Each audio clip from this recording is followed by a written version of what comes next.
Today I'm going to give you the 6 rules of success. But before I start, I just wanted to say these are my rules, and I think that they can apply to anyone, but that is for you to decide, because not everyone is the same. There's some people that just like to kick back and coast through life, and others want to be very intense and want to be number one and want to be successful. I took it very seriously in my career.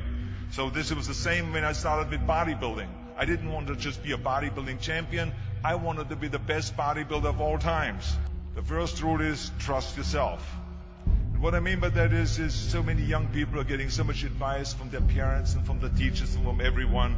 But what is most important is that you have to dig deep down and ask yourselves, who do you want to be?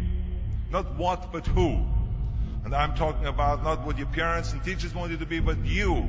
I'm talking about figuring out for yourselves what makes you happy, no matter how crazy it may sound to the people. So rule number 1 is, of course, trust yourself no matter how and what anyone else thinks.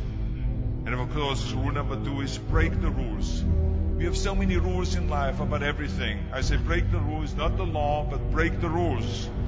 It is impossible to be a maverick or a true original if you're too well behaved and don't want to break the rules. You have to think outside the box. That's what I believe. After all, what is the point of being on this earth if all you want to do is be liked by everyone and avoid trouble? Which of course brings me to rule number 3. Don't be afraid to fail. Anything I've ever attempted, I was always willing to fail. So you can't always win, but don't be afraid of making decisions. You can't be paralyzed by fear of failure, or you will never push yourself. You keep pushing because you believe in yourself and in your vision. And you know that it is the right thing to do, and success will come. So don't be afraid to fail.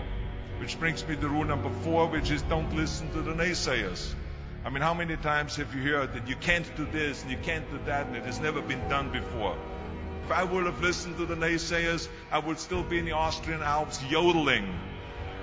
I never listened that you can't. I always listened to myself and said, yes, you can. And that brings me to rule number 5, which is the most important rule of all. Work your butt off. You never want to fail because you didn't work hard enough. I never wanted to lose a competition or lose an election because I didn't work hard enough. I always believed leaving no stone unturned. Muhammad Ali, one of my great heroes, had a great line in the 70s when he was asked, how many sit-ups do you do? He said, I don't count my sit-ups. I only start counting when it starts hurting. When I feel pain, that's when I start counting, because that's when it really counts.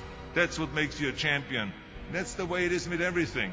No pain, no gain. And let me tell you, it is important to have fun in life, of course. But when you're out there partying, horsing around, someone out there at the same time is working hard. Someone is getting smarter and someone is winning. Just remember that. Just remember, you can't climb the ladder of success with your hands in a pocket. That takes me to rule number 6, which is a very important rule. It's about giving back. Whatever path that you take in your lives, you must always find time to give something back. Something back to your community, give something back to your state or to your country.